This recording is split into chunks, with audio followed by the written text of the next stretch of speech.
Associate sponsor UltraTech cement.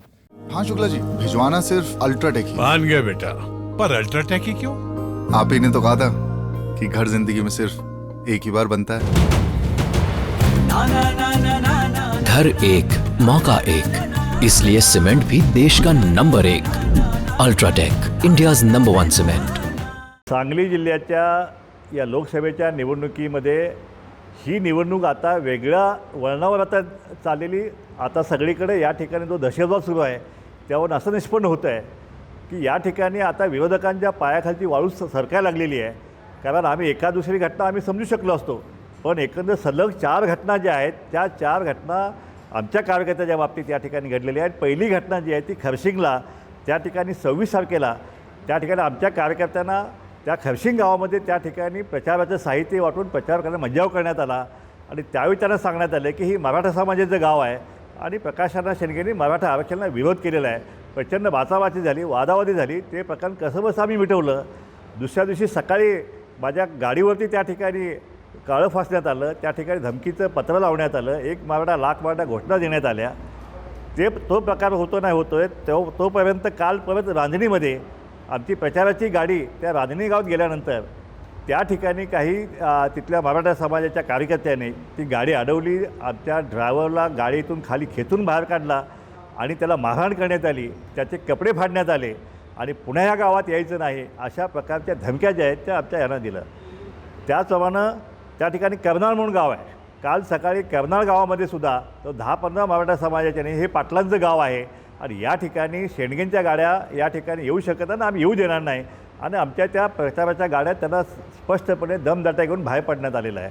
आता हे राजनीती त्यानंतर आणखी एक घटना बलगवडे, तासगाव तालुके बलगवडे या ठिकाणी सुद्धा आमचे कार्यकर्ते प्रचारासाठी गेले असताना त्या ठिकाणी त्यांना मज्जाव करण्यात आला. त्या ठिकाणी त्यांना सांगितले की प्रकाशअण्णा शेंडगे हे मराठा आरक्षण विरोध करत आहेत, त्यामुळं आम्ही तुम्हाला या ठिकाणी आमचं गाव मराठा पाटलांचं आहे, या ठिकाणी तुम्हाला प्रचार करता येणार नाही.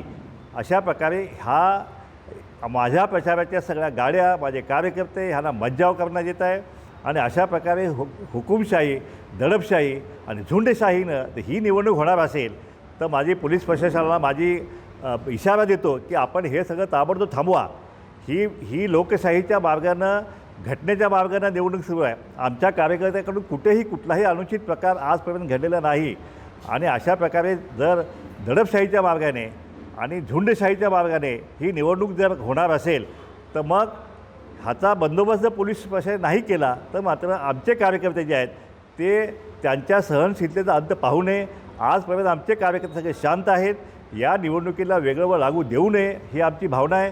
माझ्या हॉटेलसमोर इतका मोठा आयटम झाला, पण आम्ही सगळ्यांनी मिळून शांततेत घ्यायचं. कुणाला तरी अटक केल्यानंतर आणखीन वातावरण हे तेढ निर्माण होईल 2 समाजामध्ये, ते म्हणून आम्ही पोलीस सरकार केली नाही. पण कालच्या राजनीच्या घटनेचे जे आहे त्याचं पोलीस कंप्लेंट झालेली आहे. त्या ठिकाणी संभाजी पवार नावाचा 4-5 लोकांना घेऊन येऊन त्या ठिकाणी आमच्या गाडीवरती हल्ला केला त्याने. त्या पोलिसांनी अजून त्यांना अटक केलेली नाही आहे. म्हणजे हे काय चाललं आहे ह्या सांगली जिल्ह्यामध्ये? अशा प्रकारे ही निवडणूक यापूर्वी कधीच झालेली नाही आहे आणि कुठल्याही परिस्थितीमध्ये ही जी दंडुकीशाही आहे, ही जी हुकुमशाही आहे, ह्या दडपशाही जी आहे ही पोलिसांनी आणि निवडणूक आयोगाने मोडीत काढावी. आणि जर त्यांना जर जमत नसेल तर मग आमच्या कार्यकर्त्याने जर कायदा हातात घेतला तर त्याची सगळी जबाबदारी जी आहे ती जबाबदारी मात्र पोलीस प्रशासन आणि निवडणूक आयोगावर असेल, याची आपण दक्षता घ्यावी. हाँ शुक्ला जी, भिजवाना सिर्फ अल्ट्राटेक ही। मान गया बेटा, पर अल्ट्राटेक ही क्यों? आप ही ने तो कहा था कि घर जिंदगी में सिर्फ एक ही बार बनता है।